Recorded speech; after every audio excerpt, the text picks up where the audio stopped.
C'est très impressionnant lorsque Jésus affirme « Rien de ce qui est extérieur à l'homme ne peut le rendre impur ». Il veut nous dire que le premier auteur de notre impureté, de notre péché, en réalité, c'est nous-mêmes.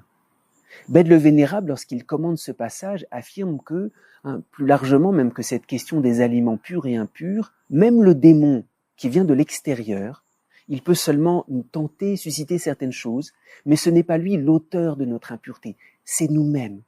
Et ça nous dit quelque chose de très important pour notre vie spirituelle. Notre premier ennemi, j'allais dire le premier démon, c'est nous-mêmes. Il y a un démon dont nous devons nous méfier, plus que le démon qui est en dehors de nous, c'est nous-mêmes. Rien de ce qui est extérieur à l'homme ne peut le rendre impur. Et c'est vrai, le péché implique cette espèce d'autodestruction. Il faut identifier ce premier ennemi qui est nous-mêmes. Et l'orgueil consiste à rester à notre propre regard. Orgueil, démesure, toutes ces pensées dont parle Jésus, ça vient de nous. Et nous-mêmes, nous avons choisi de nous détruire, de rester à un regard plus petit. Celui qui est orgueilleux, il quitte ce regard si grand de Dieu pour arriver à son petit regard. Alors, c'est important pour être guéri.